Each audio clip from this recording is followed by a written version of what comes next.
오늘 말씀은 여러분과 제가 가장 싫어하는 것 중에 하나인 시험에 관한 말씀입니다. 저는 아직까지 나는 시험 치르는 것이 너무나 즐겁다. 나의 실력을 마음껏 평가하고 뽐낼 수 있어서 시험 치르는 것이 나는 너무나 기다려진다라고 하시는 말씀을 들어본 적이 아직은 없습니다. 참 이게 인생의 아이러니합니다. 대학을 졸업하면 시험이 없을 줄 알았습니다. 그런데 대학원을 진학하게 되고요. 또 박사과정을 받고 또 심지어 시험 문제를 출제하는 그 위치에까지 오르게 되었는데 인생의 시험의 끝이 없더라는 것입니다. 우리는 살아가면서 모든 시험을 만나게 됩니다. 특별히 믿음의 시험을 치르는 그러한 사람들이 바로 여러분과 저입니다. 오늘 본문은 이 시험, 즉 믿음의 시험을 치르는 한 인물에 관한 이야기입니다. 왜 그 시험을 치르게 되는지, 이 시험을 통하여서 하나님이 그에게 원하시는 것은 무엇인지, 또한 이 말씀을 함께 나누는 여러분과 저에게 원하시는 것은 무엇인지, 이 말씀을 통하여서 하나님의 깊은 의도와 그의 마음을 함께 깨닫게 되는 시간이 되기 원합니다. 아울러 또한 시험 문제를 출제하시는 그 하나님의 출제 의도를 잘 파악하게 되실 수 있는 여러분과 제가 되기를 소원합니다. 오늘 본문 사건은요, 그 일 후에 일어난 일이다라고 말씀을 하고 있습니다. 여기에서 1절에 그 일 후에라는 것은요, 히브리 원문에 보면은 단수가 아니라 복수로 사실은 원문이 사용되고 있습니다. 즉 다시 말해 여러 사건들이 있은 후에라는 이야기가 될 수 있습니다. 구체적으로는요, 이 앞장 창세기 21장의 내용을 의미할 수 있습니다. 창세기 21장에 어떠한 사건이 있었습니까? 아브라함이 그의 첩과 하갈과 이스마엘을 떠나보내는 사건이 있었습니다. 그리고 또 그 일 후에라는 것은 문자적으로 시간이 제법 흘렀음을 의미합니다. 이스마엘을 떠나보냈을 때 이삭은 젖을 뗀 후에였습니다. 그런데 오늘 이 본문의 이삭은 약 10대 후반 정도의 청소년이 되어 있는 때입니다. 즉 21장 그리고 이후 22장의 그 일 후에라는 것은요, 어느 정도 제법 약 한 10여 년 이상의 시간이 흐른 후에 이 사건이 있었다라는 것을 의미합니다. 그때 하나님께서 누구를 부르십니까? 아브라함을 부르십니다. 그런데 그 부르심의 목적이 무엇이라고 오늘 창세기의 저자는 친절하게 말씀해 주고 있습니까? 시험하기 위해서 부르셨다라고 친절히 말씀하고 있습니다. 하나님께서 아브라함을 부르셨습니다. 그런데 그 부르신 목적은 시험하기 위함이다라고 말씀합니다. 앞에서도 말씀드렸던 것처럼 시험의 목적은 무엇입니까? 시험은 그 사람을 테스트해보기 위함이 이유입니다. 그 사람의 실력이 어느 정도가 되는지, 그 사람이 어떠한 일을 맡을 때 그 자격을 잘 갖추고 있는지 알아볼 수 있는 좋은 도구가 바로 이 시험입니다. 또한 시험에는 고난과 역경의 의미가 담겨져 있습니다. 우리는 시험을 통하여서 연단되어지고 또한 성숙되어가는 과정을 겪게 됩니다. 우리는 이 사건을 통하여서 아브라함이 그의 인생에서 가장 어려운 순간을 맞이하게 되지만 결국 이 시험을 통과하여 그의 삶에 큰 유익을 얻게 된다라는 그러한 기대감을 가지고 이 말씀을 읽게 됩니다. 하나님께서 이삭을 데리고 아브라함에게 모리아 산으로 올라갈 것을 명령하셨습니다. 그런데 주목해서 보아야 될 것은 하나님은 지금 누구를 데리고 가라 말씀하십니까? 내 사랑하는 독자 이삭을 데리고 올라가라. 내 사랑하는 하나뿐인 아들을 데리고 올라가라라고 말씀하십니다. 아브라함에게 이삭은 어떠한 존재였나요? 그의 나이 100세에 얻은 아들이었습니다. 그의 인생에서 가장 소중한 그러한 아들이었습니다. 아브라함은 하나님의 명령을 따라 그의 과거를 버리고 하나님의 명령의 순종을 따라 그의 고향을 떠났습니다. 창세기 12장에 보면은 그는 그의 본토 친척 아비집을 떠났다라고 이야기하고 있습니다.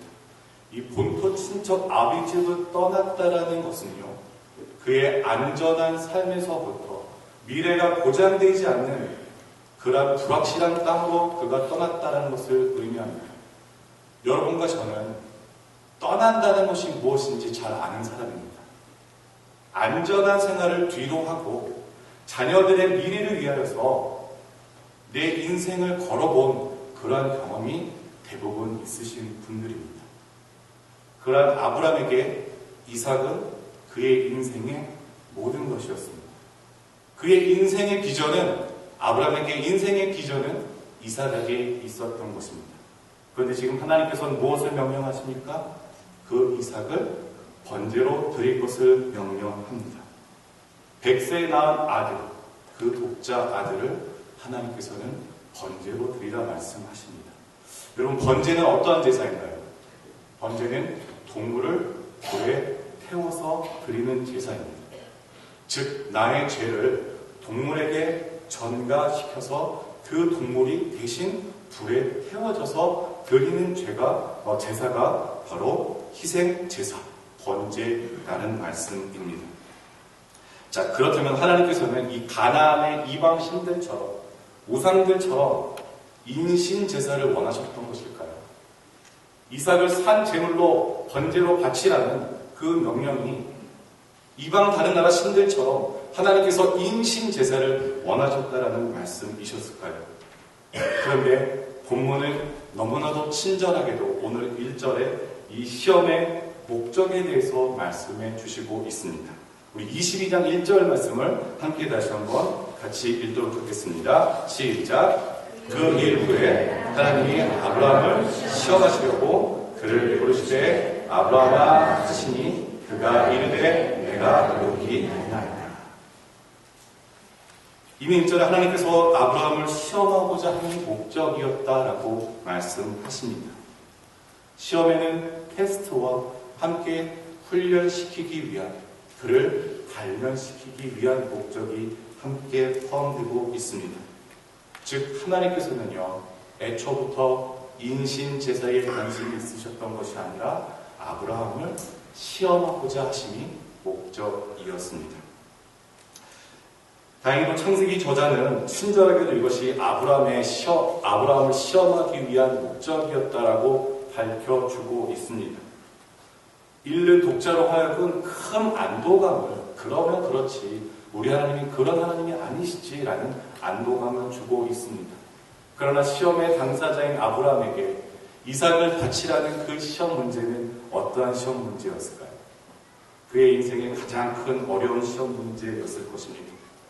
그가 지금 평생을 살아오면서 그가 겪었던 여러 문제들과는 더 비교가 되지 않는, 더 이상 비교가 되지 않는 그러한 그의 인생의 절대 위기의 순간에 아브라함은 봉착하게 되었던 것입니다.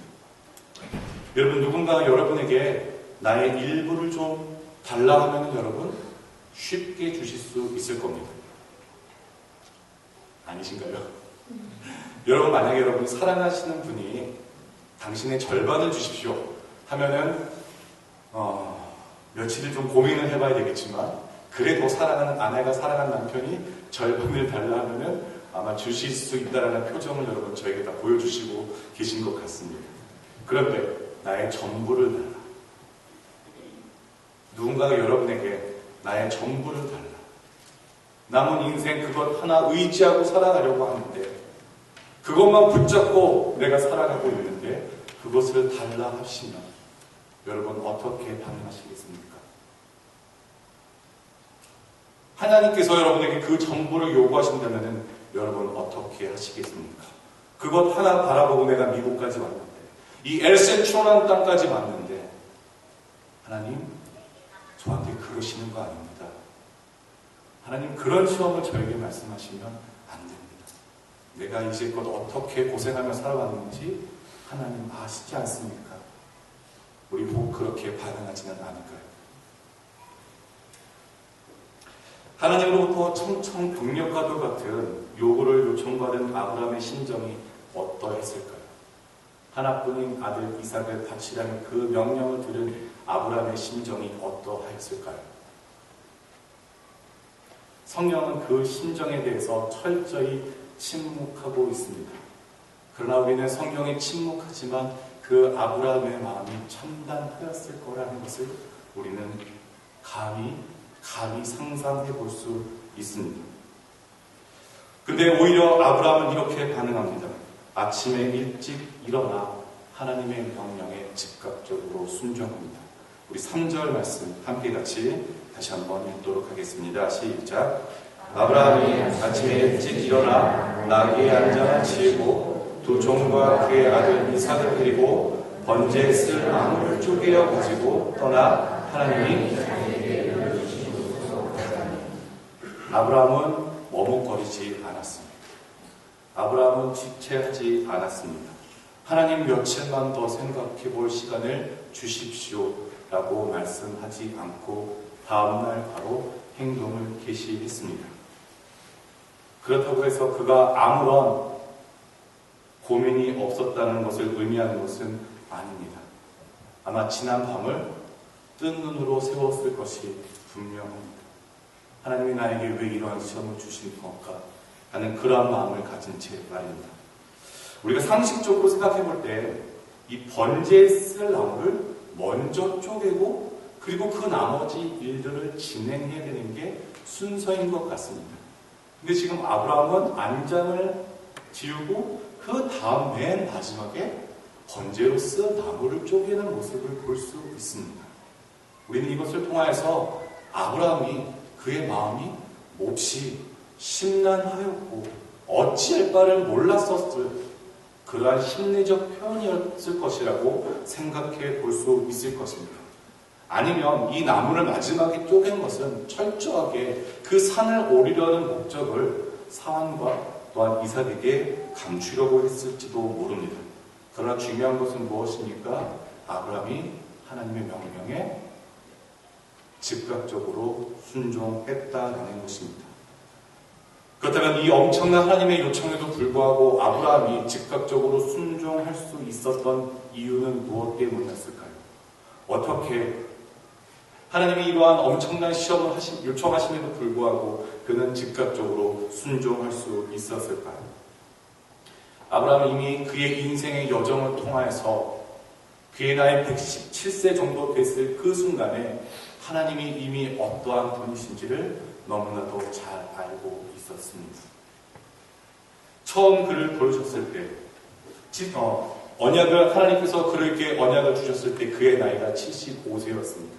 그리고 40여 년이 흐른 오늘 이 시점에 아브라함은 하나님이 어떠한 분이신지 너무나도 잘 알고 있었습니다.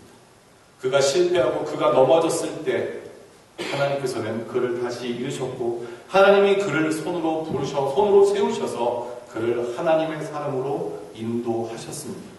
그를 믿음의 조상이 되게끔 그럴 만한 사람으로 하나님은 훈련시켰던 것입니다. 여러분과 저의 믿음의 연조는 얼마나 되시나요?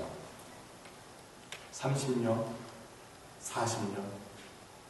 그 믿음의 연조는 자랑하지만 여러분의 순종의 깊이는 어느 정도가 되십니까? 하나님 여러분에게 명령하실 때 그 순종할 수 있는 여러분의 믿음의 넓이는 어느 정도가 되시나요? 바라기는 우리가 믿음의 연조만 자랑하는 것이 아니라 우리가 하나님 앞에 그 순종의 깊이를 더해가고 하나님을 알아가는 지식을 더욱더 쌓아가게 될 수 있는 저와 여러분 되시기를 소원합니다. 아브라함은 하나님의 명령에 따라 자신에게 일러주신 곳으로 나아갔습니다. 그리고 3일을 지나서야 그곳에 도착했습니다. 이 아브라함이 거주하였던 부엘사바에서부터 하나님이 가라고 명령하셨던 곳은요, 한 90km, 마일로는 한 56마일 정도 되는 그 거리를 하나님께서는 가라라고 명령하셨습니다. 하나님이 왜 이 3일 길 정도 되는 그 길을 가라고 하셨을까요? 중간에 아브라함이 포기하기를 바라셨을까요? 아니면 아브라함이 이 시험을 어떻게 치르는가 그것을 보기 위함이셨을까요? 중요한 것은 그 장소가 중요한 것이 아니라 하나님께서는 아브라함에게 너의 집 뒷마당에서 이삭을 잡으라라고 말씀하실 수도 있었을 것입니다. 그러나 하나님께서 아브라함에게 흔들림 없는 순종을 요청하셨기 때문에 순종하는 믿음, 순도 100%의 믿음을 요청하셨기 때문에 아브라함에게 이러한 요청을 하셨던 것입니다. 아브라함에게 사흘 길은 결코 쉽지 않은 길이었을 것입니다. 하나님이 정말 아들을 바치기를 원하시는 것일까? 내가 믿는 하나님이 가나안의 신들처럼 인신제사 따위를 좋아하시는 하나님이실까? 그러한 고민을 하면서 아마 4일 길을 걸었을 것입니다. 사랑하는 하나뿐인 아들을 바치라 하는데 고민이 없을 아버지는 한 사람도 없을 것입니다. 아들의 손끝 하나만 다쳐도 가슴이 찢어질 것 같은 게 바로 부모의 심정입니다. 그러나 하나님은 아브라함의 이러한 고민과 번민 속에서 그에게 바라셨던 것은 무엇일까요? 철저히 훈련되어지고 연단되어지기를 원하셨던 것입니다. 완전한 순종의 사람으로 믿음의 조상이 되기에 조금도 부족함 없는 사람이 되기를 하나님은 원하셨습니다. 그리고 하나님은 이 언약의 사건을 통해 하나님이 보여주고자 하는 그 계획을 철저히 감추신 채 아브라함에게 시험하십니다. 모리아산으로 오르는 여정의 마지막 단계에 이르게 되었습니다. 아브라함과 함께 걸어온 사람들에게 나귀와 함께 이곳에 머물러 있어라고 말합니다. 그리고 난 후에 그가 말한 이야기가 의미 심장합니다. 우리 5절 말씀 함께 한번 같이 읽도록 하겠습니다. 이에 아브라함이 종들에게 이르되 너희는 나귀와 함께 여기서 기다리라. 내가 너희와 함께 거기서 예배하고 우리가 너희로 돌아오리라 하고. 무엇이라고 말합니까? 이삭과 함께 예배드리고 우리가 돌아오겠다. 이삭과 그곳에 가서 예배드리고 지금 누구와 함께 오겠다라고 말합니까? 이삭과 함께 오겠다라고 말합니다. 하나님은 지금 아브라함에게 이삭을 바치라 말씀했는데 지금 아브라함은 이삭과 함께 돌아오겠다라고 이야기합니다. 아브라함이 이렇게 말한 까닭은 사람들에게 철저하게 그의 계획을 숨기기 위한 의도였을까요? 아니면 하나님이 어떻게 해서든지 이삭에게 간섭하실 것이다라는 그 믿음이 있었기 때문이었을까요? 아브라함은 사람들을 남겨두고 이삭과 함께 마지막 여정에 오릅니다. 그는 칼과 불을 들고 이삭은 나무 번제를 짊어지었습니다. 이삭은 자신이 그 위에 눕게 될지도 모르는 나무를 쥐고 아브라함은 아들을 죽이기 위해 그리고 태우기 위한 불과 칼을 들고 마지막 산길을 오릅니다. 마치 이삭의 모습은 신약의 한 장면을 떠오르게 합니다. 골고다 그 언덕길을 십자가를 지고 가신 그 예수의 모습을 떠오르게 합니다. 아마 아브라함과 이삭은 아무 말 없이 산길을 올랐을 것입니다. 이러한 절대절명의 위기의 상황 가운데 태연하게 아들에게 이야기할 수 있는 아비는 한 사람도 없을 것입니다. 이 대사를 치르는 그 순간까지 침묵이 이어졌습니다. 그때 이삭이 정적을 깨는 질문을 합니다. 아브라함의 마음에 비수를 꽂는 듯한 그러한 이야기를 합니다.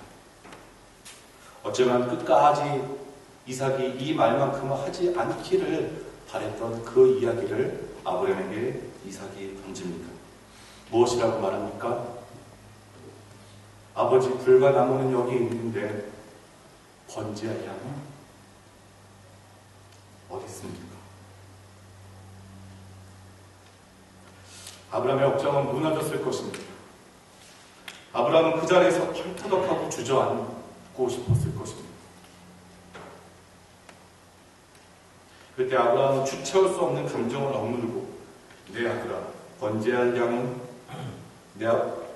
하나님이 자기를 위하여 준비하실 것이다. 아브라함과 이삭은 내 아들아, 내 아버지, 내 아들, 내 아버지 라는 그러한 부자간의 사랑이 섞인 대화를 하며 그 마지막 길을 걸었습니다. 그렇다면 아브라함은 이삭의 눈치를 챌까봐 끝까지 거짓말을 하였던 것일까요? 아니면 하나님을 향한 믿음의 고백을 넘은 간절한 마음이 담긴 기도와 같은 그 고백을 이삭에게 보내었던 것일까요? 저는 분명히 후자였을 거라고 생각합니다. 하나님의 계획을 다 이해할 수는 없지만, 다 헤아릴 수는 없지만, 분명한 것은 그가 자기를 위해 어린 양을 준비하실 것이다라는 그 믿음이 아브라함에게 있었던 것입니다. 하나님께서는 하나님의 사람들에게 이해할 수 없는 일들과 차마 하고 싶지 않은 말들을 하라라고 요청하실 때가 있습니다. 우리 상식으로는 도저히 납득이 되지 않는 일들을 명령하시기도 합니다. 그리고 여러분과 저에게 손해를 보라라고 말씀하십니다. 사랑할 수 없는, 도무지 용서할 수 없는 사람들에게 사랑한다, 용서한다 라는 말을 하라 하십니다.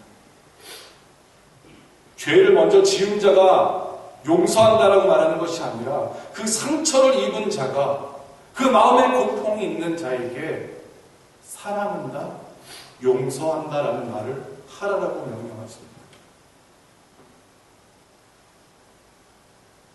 이러한 때에 우리가 취해야 될 행동은 무엇입니까? 하나님 다 이해할 수는 없지만 하나님에게는 모든 것이 분명한 이유가 있음을 믿기에, 분명한 계획과 의도가 있기에 우리는 순종합니다. 그러기에 다 알 수 없어도, 다 알지 못해도 하나님의 말씀을 따르는 여러분과 제가 되기를 원합니다. 이제 사건은 몹시 빠르게 진행됩니다. 두 사람의 짧은 대화 후에 부자는 다시 정상을 향해 올라갑니다. 그리고 그곳에 이르자 아브라함은 지체하지 않고 행사를 치릅니다. 제단을 쌓고 나무를 버려놓고 그의 아들 이삭을 결박합니다. 그때 이삭의 나이가 17세였습니다. 아주 장성한 아이였습니다. 그렇다면 아브라함의 생물학적 나이는 117세 정도였을 것입니다. 이 노인 하나를 젊은 청년 하나가 제압할 수 있었을 것입니다. 아버지 왜 이러십니까? 아버지 저에게 왜 이러십니까? 그러나 이삭은 그 아버지가 하는 행동에 끝까지 침묵합니다. 이것은 아브라함의 행동에 이삭의 암묵적 동의가 있었던 것을 의미한다라고 할 수 있습니다. 그 아비가 무엇을 하더라도 신뢰하는 아들과 아버지의 관계를 보여주는 것입니다. 그리고 이러한 이삭의 침묵은 이 사건을 더욱더 극적으로 이끌고 갑니다. 드디어 아들을 결박한 아브라함이 손을 내밀어 칼을 잡습니다. 칼을 잡았다는 것은 무엇을 의미합니까? 이 아들 이삭을 반드시 치겠다라는 것을 의미합니다. 이미 아브라함은 그의 마음속으로 이 이삭을 하나님께 드려 이 이삭을 쳐 죽였었을 것입니다. 비록 3일 길을 걸어오며 끝없이 고민하고 번민하며 혹시 하나님께서 뜻을 돌이키시지 않을까 하는 기대감을 갖고 올랐을지 모르지만 이미 그는 아들을 드리기로 작정하였습니다. 그렇다면 아무런 감정 없이 아브라함이 이삭을 드렸을까요? 조금도 감정의 미동 없이 하나님께 이삭을 드릴 수 있었을까요?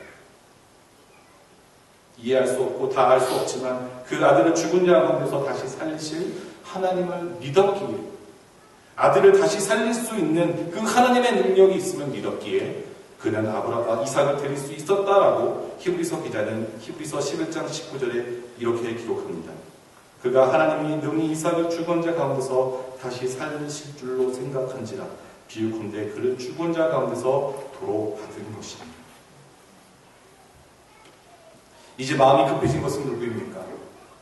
하나님 편이었습니다. 시험을 시작하신 분이 하나님이셨는데 오히려 마음이 급해지신 분이 하나님이셨습니다. 그리고 하나님이 다급하게 아브라함을 부르십니다. 그리고 이삭에게 손을 대지 말라, 그를 죽이지 말라라고 말씀하시는데 우리 12절 말씀 함께 다시 한번 같이 읽도록 합니다. 사자가 이르시되 그 아이에게 내 손을 대지 말라, 그에게 아무 일도 하지 말라. 내가 내 아들 내 독자까지도 내게 아끼지 아니하였으니 내가 이제야 내가 하나님을 경외한 줄을 아노라.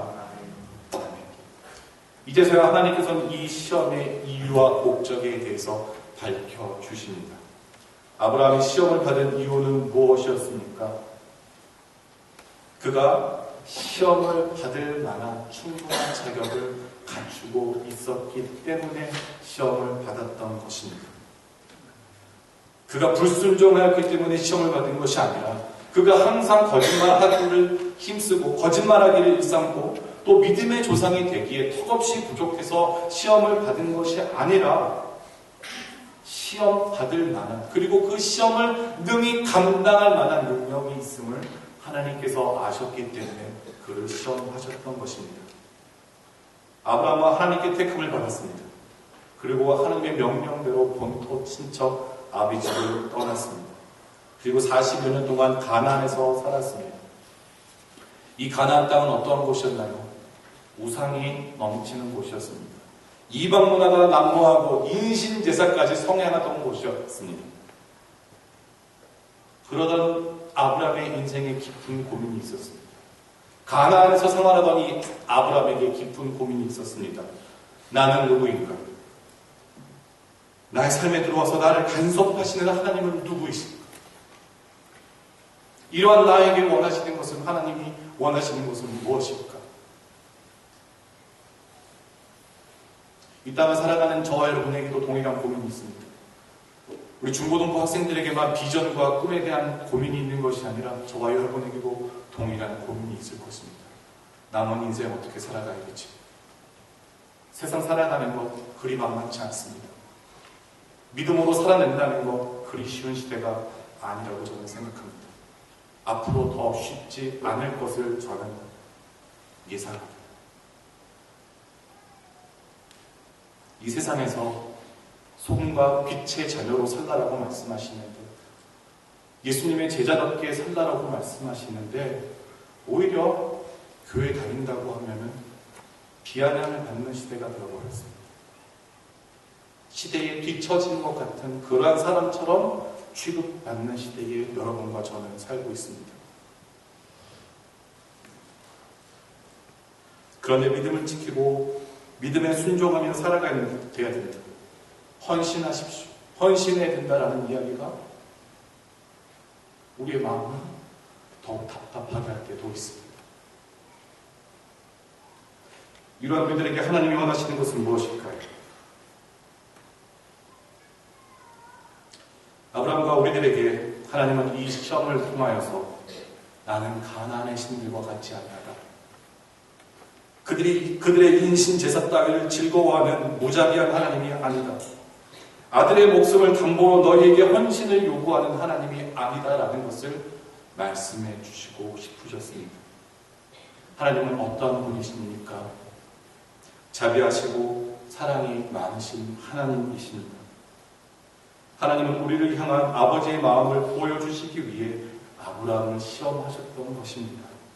이것이 아브라함을 시험하는 목적이었습니다.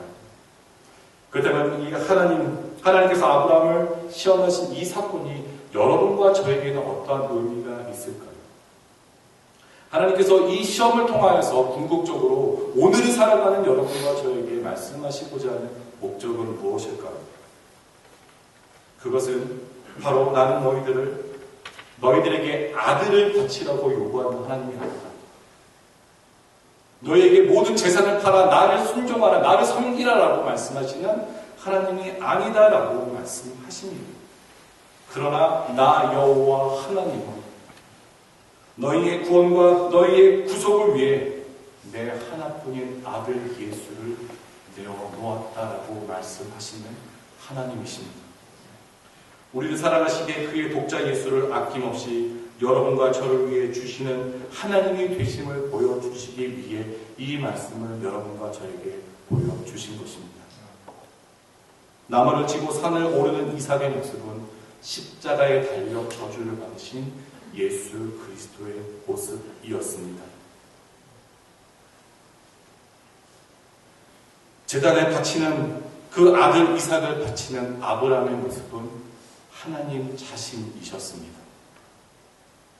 하나님께서는 아브라함의 시험을 통해 그의 인류의 구원의 계획을 계시하신 것입니다. 그리고 이 사건의 목적이 바로 여기에 있는 것입니다. 아브라함은 시험에 통과하였습니다. 그는 시험을 통하여 자신이 누구인지를 알았고 그의 삶에 들어와 그를 끝까지 인도해내시고야만은 하나님을 신뢰하게 되었습니다. 아브라함이 순종한 결과 그는 어떠한 복을 받게 되나요? 믿음의 조상. 그 씨가 이삭으로 시작하여 번성할 것이다 라는 복을 누리게 되었습니다. 그런데 이것은 아브라함이 직접 얻은 복은 아니었습니다. 그의 후대에 받게 될 복이었던 것입니다. 그러나 아브라함은 무엇으로 만족하였습니까? 하나님이 자신의 삶에 깊이 간섭하시는 것, 그것 하나로 만족하며 살았던 것입니다. 아브라함을 시험의 자리로 이끌어내신 분은 누구였습니까? 또한 그를 시험까지 끝까지 인도해내신 분은 누구이셨습니까? 하나님이셨습니다. 그러기에 이 시험은 아브라함의 시험이 아니라 하나님의 시험이었습니다. 하나님의 자비와 사랑을 보여주시기 위한 그의 시험이었던 것입니다. 그 아들을 내어주기까지 우리를 사랑하신 하나님의 시험이었습니다. 인생의 어려운 문제를 만나셨습니까? 세상에서 믿음을 지키는 일이란 너무나도 큰 시험이라고 여기고 계시나요? 그렇다면 그 아들까지 넉넉히 내어주신 하나님의 자비하심과 그 사랑을 기억하시기를 바랍니다. 비록 순종의 시험에 실패할지라도 믿음의 여정길을 걷다가 시험을 당해 쓰러진다 할지라도 끝까지 우리를 이끌어내시는, 그리고 이 시험을 이기게 하시는, 여러분의 삶에 깊숙이 들어와 여러분에게 간섭하시는 그 하나님을 날마다 기억하기를 원합니다. 그 하나님의 은혜를 날마다 사랑하며 사모하는 여러분과 제가 되기를 원합니다. 그 하나님의 은혜와 사랑을 다시금 붙들고 또 다시 일어나 믿음의 길을 가기를 원합니다. 그 믿음의 순례의 길, 주님 오시는 그날까지 넘어지고 또 넘어지고 쓰러지고 또 쓰러진다 할지라도 마침내 우리를 일으키시는 그 하나님의 사랑을 힘입어 오늘도 그 믿음의 순례의 길을 당당히 걸어가시는 여러분과 제가 되기를 주님의 이름으로 축원드립니다. 아멘.